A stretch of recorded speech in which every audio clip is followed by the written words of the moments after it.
the deities. Goddess Bhagavati says, I will clear all the obstacles from the path of such a man who worships me. A devotee who listens to the great tales of how I killed Mahishasura, Shumb, and Nishumb, on the 8th, 9th and 14th days of any month, would be liberated from all sins and poverty. He would become free from fear.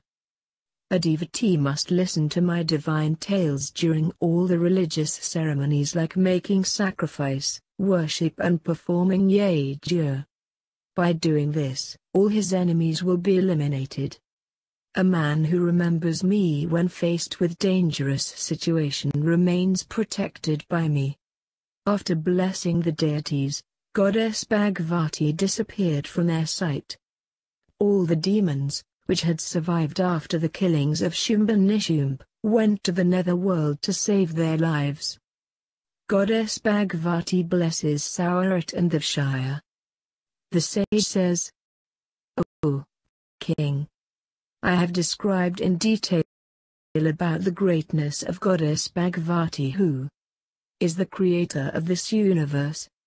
She is the one who bestows the knowledge of self to us. She is the Maya, illusion, by whom the whole world is influenced. You must take her refuge. You can achieve all the pleasures of this world, heaven, as well as liberation.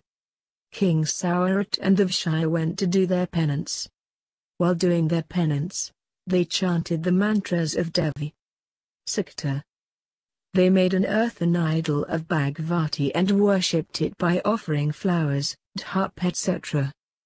They did an austere penance for 3 years implying various modes of worship. Sometimes they observed fast, the other time, they offered their own blood to please Goddess Bhagavati. At last, the goddess was pleased and appeared before them. She said, I am pleased with both of you. I will fulfill whatever you wish. King Saurat sought her blessings in regaining his kingdom from the clutches of his enemies. He also requested her to bless him with an undivided kingdom in his next life. Devshaya requested her to make him free from all kinds of attachments. Goddess Bhagavati said, O King, very soon, you will be able to regain your whole kingdom from your enemies. In your next birth, you would be born as Savani Manu, the son of Surya. You will also attain self-knowledge and become free from all kinds of attachments. After blessing both of them, Goddess Bhagavati disappeared. 7 Manvantara. Markandeya says, O great sage, now I am going to tell you about the Manvantara of Sivan, which will be the 9th Manvantara. Sivan was the son of Daksha. During this Manvantara, there will be 3 prominent groups of deities. Each group would comprise of 12 deities. During this Manvantara, Indra would be known as Adbhat. The names of the Saptarishis of this Manvantara would be Meditithi, Vasu, Satya, Jyotishman, Dyutaman, Sable, and Hatyavihan. Sivan will have 8 sons, Drishtkatu, Bahaketu, Panchahusta, Niramay, Brithashravan, Akishman, Bharadrayima, and Brahadmi. The 10th Manvantara will be named after the 10th Manasputra of Lord Brahma. During this Manvantara, the names of 2 prominent groups of deities will be Sukesan and Narada. The total population during this Manvantara will be 100 people. The total number of deities during this Manvantara will also be of the same number. The name of Indra during this 10th Manvantara would be Shanti, and the names of the Saptarishis during this 10th Manvantara would be Apomati, Havishman, Sukrit, Satya, Nabag, Apratim, and Vashishta. The 10th Manu would have 10 sons, Sukstra, Utamoa, Barishan, Viryavan, Shaitanik, Vrishab, Anmitra, Jadrat, Bharadrayima, and Supava. The 11th Manvantara will be named after Sivan, the son of Dharma. During this Manvantara, There will be 3 prominent groups of deities, Vahanam, Kamag, and Nirman party. Each group would comprise of 30 deities. Indra would be known by the name of Vrishakaya. The name of the Saptarashis of this Manavanta would be Havishman, Varishta, Niskar, Anna, Vishti, Agnidev, etc. The 11th Manu would have 6 sons, Savitrag, Sushama, Devanik, Puradwaha, Hamdanva, and Driu. The 12th Manavanta will be named after Sivan, the son of Rudra. The names of the 5 prominent groups of deities of this Manavanta will be Sudama, Sumana, Harit, Rohit, and Shuvan. Each group will comprise of 10 deities. During this Manavanta, Indra would be known by the name of Gratadharma. The names of the Saptarashis during this Manavanta would be Duti, Tapasvi, Sutava, Tapamati, Tapani, Taparati, and Tapaditi. The Manu of this Manavanta would have 6 sons, Devavan, Upadv, Devashrastha, Vidurat, Maitravan, and Maitreyavinda. Rajaya would be the Manu during the 13 Manavanta. 3 prominent groups of deities would be Sudama, Sukama, and Sushama. During this Manavanta, Indra would be known by the name of Devasparti. The name of the Saptarashis of this Manavanta will be Dritaman, Ava, Tatavadashi, Naratsuk, Nirmoa, Sutapa, and Nishkamp. During this Manavanta, Manu would have 8 sons, Chitrasan, Vichitra, Nati, Nirbe, Dritsuntra, Kshitrabudi, and Suvarat. Rajaya Manvanta. Ruji advised to get married. Markandeya says, as soon as the ancestors departed, a beautiful Apsara came near Ruji. Her name was Brahmalika. She said to him, "O great sage, I have a daughter named Malini. The name of my husband is Pushkar. I want to get her betrothed to you. Please accept her as your wife." In course of time, she would give birth to Manu. Ruji accepted her proposal. Ruji married Malini in the presence of sages. In course of time, Malini gave birth to a son who was named Rajaya. Rajaya Manavanta was named after him. Markandeya says, during ancient times, the ancestors of Ruji were not pleased by his unmarried status. He was a sage of high degree, and used to have food once a day. The ancestors asked him, "Oh, son, why didn't you get married?" Grihastha ashrama holds a very important place in the life of a man. It is only after paying his 3 debts, Rina, that a man is entitled to become a householder. All your efforts in paying off your debts towards the deities and ancestors are useless unless you are married. Your aspirations of attaining the supreme abode would go in vain unless you have become a father. Ruji replied, "Getting married is the root cause of all sorrows. It also obstructs the upward spiritual movement of a man. That is why I am not having any interest in getting married." Having self-control helps a man to attain salvation. The ancestors said, "The path you have chosen would never lead you towards salvation." A man reaps the fruits of his karmas committed in his previous lives in the form of happiness and sorrow. An intelligent man must act in such a manner that his soul remains aloof from his karmas. Ruji replied, "The path of actions, karma, has been described as an avidya in the Vedas. Why are you pushing me towards that path?" The ancestors replied, "It is true what you have said. But at the same time, it can be proved wrong by one's karmas because karmas are the means by which a man attains self-knowledge. Your belief that your actions are purifying your soul is based on false notions. Actually, by not doing your karma, you are only torturing your soul. Karma is very beneficial for a man's upliftment. So, you must get married to enjoy a blissful life. Ruji replied, "Oh, great ancestors! Who will give his daughter to a poor and an old man like me?" The ancestors warned Ruji that if he went against their wishes, he would face degradation in every sphere of his life. After saying this, the ancestors disappeared. Ruji eulogizes his ancestors, who bless him. Markandeya says, after the departure of his ancestors, Ruji started wandering here and there in his restlessness. After some time, when he regained his composure, he decided to do penance to please Lord Brahma. His penance continued for 100 years. After the accomplishment of his penance, Lord Brahma appeared before him and asked what he desired. Ruji expressed his desire of getting married as per the aspirations of his ancestors. Lord Brahma blessed him and also instructed Ruji to eulogize his ancestors so that his wishes could be fulfilled. Ruji eulogized his ancestors by chanting stotras. "I make salutations to my ancestors who preside over the ceremony of Shraddha, who are pacified even by the deities, by the chanting of Swaha, made during the ceremony of Shraddha. I make salutations to my ancestors who dwell in the space and in the heaven. May my ancestors accept the offerings, which I am making in the form of flowers, cereals, water, dhup etc."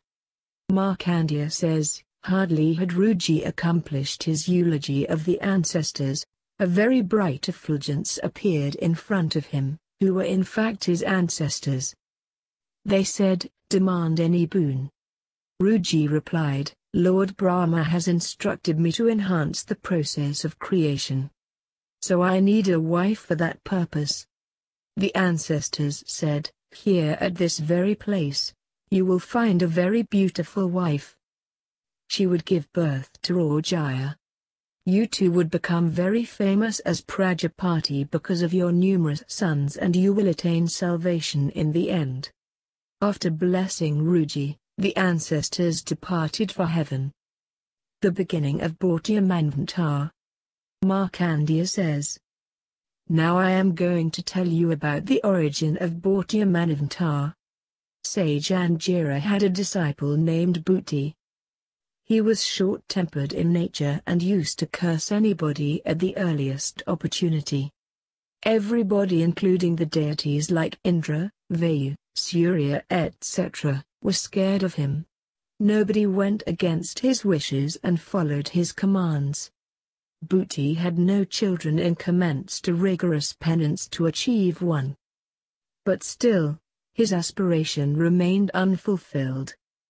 He decided to quit doing penance. His brother named Shuvaku invited him to the yajna he was performing. Bhuti left the hermitage after entrusting his disciple, Shanti, to look after its affairs. Shanti tried his best to perform his duties according to the instructions of his teacher, Bhuti. Yet, one day, the sacrificial fire got extinguished somehow. Shanti became scared at the prospect of facing his preceptor's wrath. He was certain of being cursed by Bhuti. Finding no other option, he went to Agni named Jativda and sought his help. He tried to please him by chanting Agni Stotra.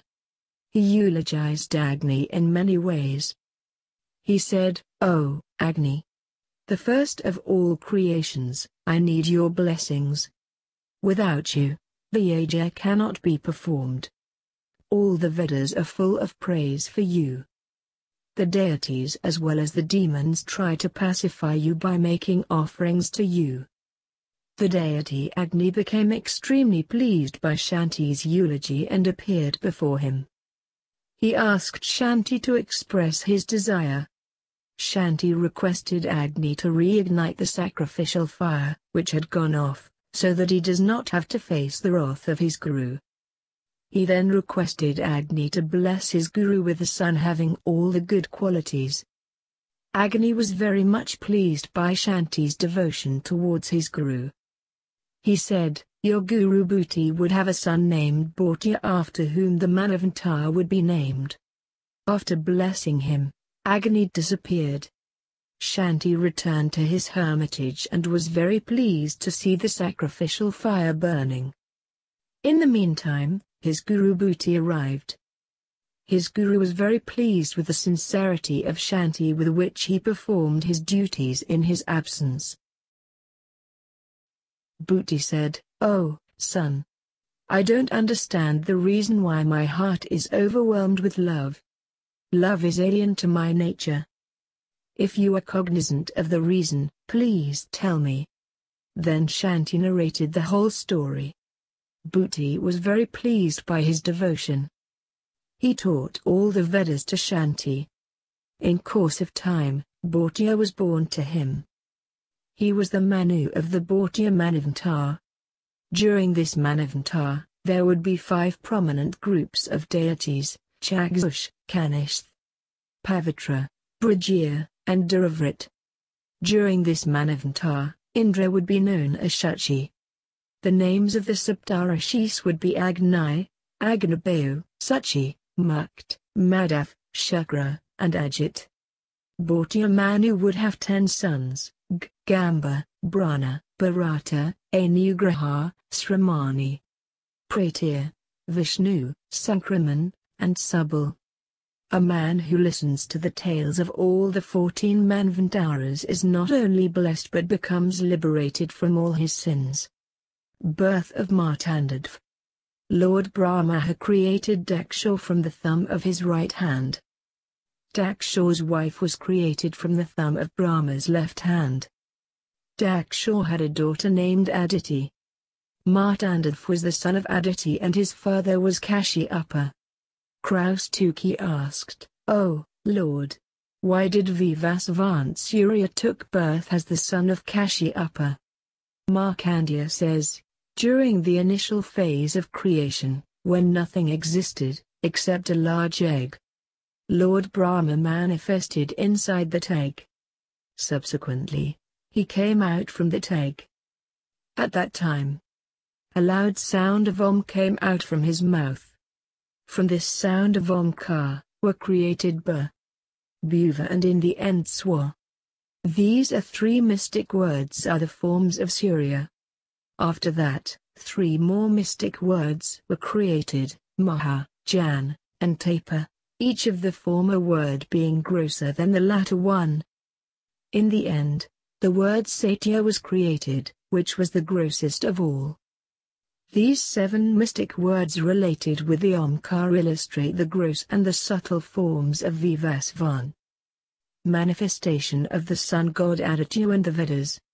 Markandeya says, after Brahma came out from that egg, Rigveda manifested from his first mouth. From the mouth facing south, manifested the Yajurveda. After that, Samaveda manifested from his mouth facing west.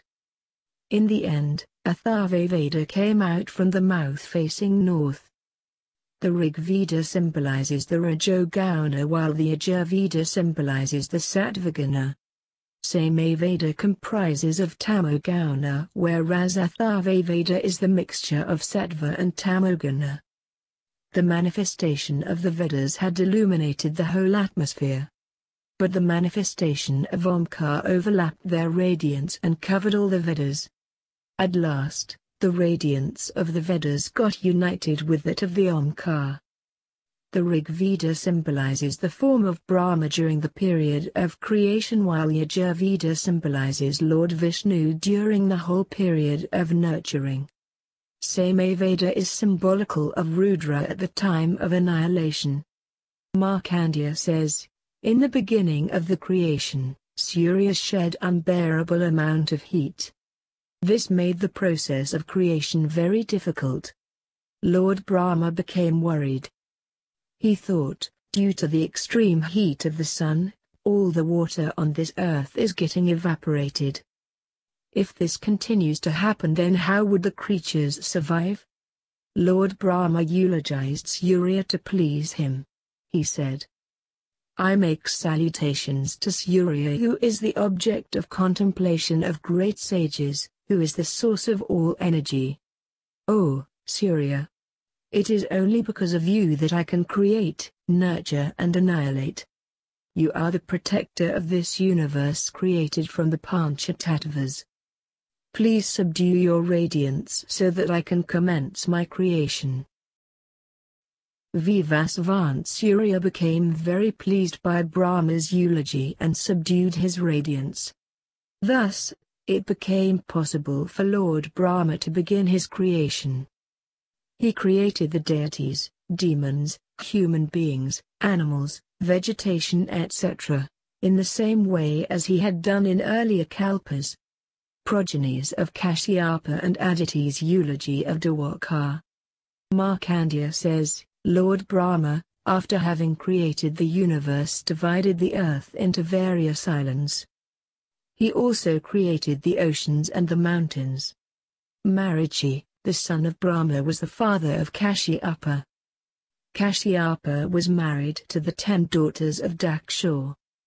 He had numerous sons from them, like the deities, the demons and many creatures like reptiles. Aditi was the mother of the deities, Diti of the demons, Danu of the Danavas, monsters.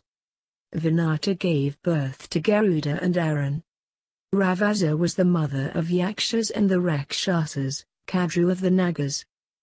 Muni was the mother of Gandharvas.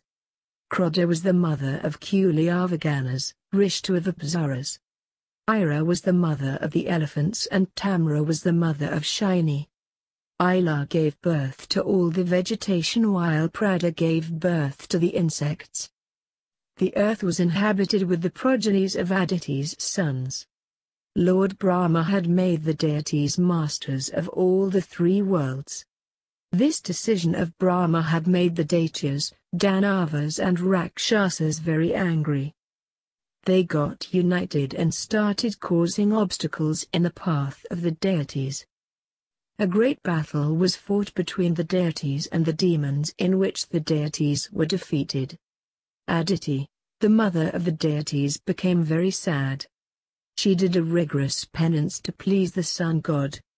She observed fasts and eulogized the sun god for most of her time. At last, the sun god appeared before her, but she could not bear his radiance, which was so powerful that she could not even open her eyes. She requested him to subdue his power so that she could see him. Aditi gives birth to Aditya. Markandeya says, after being pleased by the eulogy of Aditi, the sun shed its radiance and became somber. Now, Aditi could see him. She said, "O Lord, be pleased upon me. The Daityas and the Danavas have captured all the 3 worlds from my sons. I request you to take birth as my son and defeat the demons." The sun god agreed to take birth as her son. In course of time, Aditi became pregnant. She engaged herself in religious activities so that she could become a mother of a virtuous child. Seeing his pregnant wife observing fasts, Kashyapa became very angry. He said, "It is not proper for a pregnant woman to observe fast, as it may prove to be harmful to the fetus. Why are you trying to destroy it?" Aditi replied, "I am not trying to destroy my fetus. After taking birth, our child will destroy our enemies." In her anger, Aditi released her fetus. Kashyapa started chanting the mantras of Rigveda. In a very short time, her child came out from that fetus. A heavenly voice was heard which said, "O sage! Since you have called this fetus Marat, therefore your son would be famously known as Markandeya." After the birth of Markandeya, the morale of the deities was boosted up. Indra challenged the demons. A tremendous battle ensued between both the sides. Markandeya glanced towards the demons, as a result of which they were charred to death. The deities were pleased and eulogized Markandeya. At last, The deities regained their territories they had lost to the demons. Markandeya says, Vishwakarma had married his daughter Sanya to the sun god.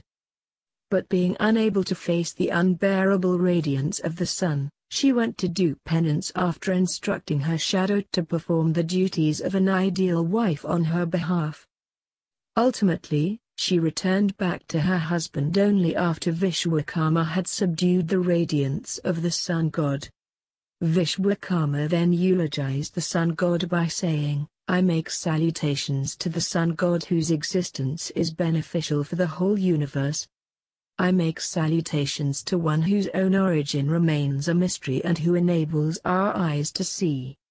I make salutations to the sun god who destroys darkness and who lightens up the whole world. Rajavardhan's subjects eulogize sun god for his long life. Kraustuki says, O Lord, enlighten us on the greatness of Bhaskara. Markandeya replied, there was a king named Rajavardhan. His subjects were very happy and satisfied under his rule. They were free from all the diseases. Rajavardhan ruled for 7,000 long years. His wife was Mainini. One day, while Mainini was applying oil on his head, she saw a grey hair. She became very sad and started crying. A drop of tear fell on the king. He asked the queen as to why she was crying. The queen told him about the reason. The king laughingly said, I am fully satisfied by my rule of 7,000 years. The grey hair on my head is an indication that I must now abandon my worldly life and become a recluse. This would be more appropriate for me. When his subjects came to know about his decision, they became sad. But nothing could make the king change his mind. He decided to become a recluse after appointing his son as his successor. The king called the astrologers for consultation. The astrologers advised the king to change his mind. But Rajavardhan did not listen to them. At last, his subjects decided to eulogize the sun god and demand a long life for their king. All of them started worshipping the sun god. A Gandharva whose name was Sudama appeared before them and instructed them to go to a forest named Gahavishla and continue their penance. All of them went to the forest as per the instruction of the Gandharva. There was a beautiful temple of Lord Bhaskara in the forest. They worshipped Surya and eulogized him. Their worship continued for 3 months, after which the sun god became pleased and appeared before them. Lord Bhaskara asked them to demand any boon. He said, "O Brahmin, demand anything you wish." All of them said, "O Lord, if you are really pleased with us, then bless our King Rajavardhan with a long life. Please bless him with an eternal youth and a life free from all the diseases. We want our king to live for 10,000 years. The sun god blessed them by saying, "So be it." After receiving the boons, all of them came to the king's palace and narrated the whole story. The queen was very pleased, but the king was worried. The queen was surprised at the king's sadness even after getting such good news. The king replied, "What is the use of remaining alive for 10,000 years? You won't be alive then. Will I be able to enjoy my life in your absence? Will not the deaths of my sons, my grandsons and my near and dear ones make me sad? The boon of myself enjoying life for 10,000 years will actually prove to be a curse." The queen sadly said, "Whatever you have said is true. I could not understand this fact because of my ignorance. Now, you must do your duty, as the boon of the sun god is not going to go in vain."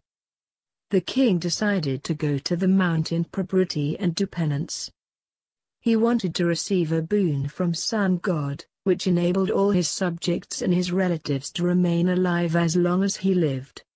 The queen also decided to move along with the king. Both of them did an austere penance. The sun god appeared before them and blessed them. Thus, Rajavardhan lived for 10,000 years along with his subjects. Markandeya and his descendants. Markandeya says, Markandeya had a son named Manu. The seventh Manvantar in which we are living is named after him. Manu had many sons, among whom Narashayant, Nabag, Prishadna and Drisht were the rulers of different kingdoms. Manu had performed a special yajna named Varana with the desire of having more sons. But after the yajna, a daughter was born to him and who was named Ila. Manu then requested Varana to transform that girl into a boy, if he was really pleased with him. Both the deities blessed Manu and instantly that girl was transformed into a boy. He was named Sudrama. One day, Sudrama had gone to the forest for hunting. Incidentally, because of the wrath of goddess Parvati, he again got transformed into a lady. At that time, he was married to Bud and son named Pururava was born to them. Later on, he regained his body of the male. This time, he became the father of Utkal, Vinay, and Gaya. All these three sons were very just rulers. Pururava was made the king of Pratisthana. Famous mythological tales. King Prishadna. King Prishadna was the son of Manu. One day, he had gone to the forest on a hunting spree. He killed a cow by mistake. This cow belonged to an Agnihotri Brahmin who was performing a yajna. The Brahmin became very furious and cursed Prishadna to become a Shudra. King Prishadna too became angry and he wanted to retaliate. He took some water in his hand and was just about to curse the Brahmin. Just then the Brahmins furthermore arrived. He warned both of them against cursing each other. He said, anger decreases the lifespan of a man. It also destroys the knowledge and makes a man, destitute. An angry person can neither be virtuous nor he can accumulate wealth. Even if the king had killed the cow deliberately, he is worthy of being shown compassion. But if he has committed this sin out of his ignorance, then certainly, he is not fit to be cursed. Therefore, O son, don't curse the king. The cow must have died because of her own past karmas. King Prishadna made salutations to the Agnihotri Brahmin and said in a loud voice, be pleased on me. I did not kill the cow deliberately. It only happened by mistake. The Brahmin replied, O king, I have never spoken a lie in my life. Even my curse which I have given to you will not go in vain. Sage Morlai took his son to his hermitage. In course of time, Prishadna became a Shudra due to the curse. Prince Nabag. Markandeya says, Nabag was the son of King Dishta. One day, he saw a beautiful woman who was the daughter of Avshaya. He was very enchanted by her beauty and wanted to marry her. He went to Avshaya and expressed his desire. Avshaya was terrified at the prospect of facing the wrath of the king. He said, you belong to a royal family whereas I am a poor man. There is no match between both of us. Why do you insist on marrying my daughter? Nabag was not amused at Avshaya's reply. He threatened to give up his life, if he was not married. Avshaya went to the king and narrated the whole story. The king consulted his ministers and the Brahmins. The Brahmin said, Prince Nabag should first marry a woman within his own caste, only then he can marry Avshaya's daughter, otherwise he would be committing a grave sin. Nabag was not satisfied by the Brahmin's decision. He decided to forcibly abduct Avshaya's daughter. Avshaya went to the king and sought his help. The king gave death punishment to Nabag. Hearing of this punishment, Nabag went into hiding. The royal army went in search of him and finally found him. Then a tough battle was fought, and ultimately, Nabag was victorious. The king himself came forward to fight with Nabag. As the battle was going on, Sage Narada appeared and requested the king to stop fighting. He said, "Oh, king, please stop this battle. Being a Kshatriya, it is not proper for you to fight a battle with a Vishya, which your son has become after abducting a Vishya girl. He is not entitled to fight with you.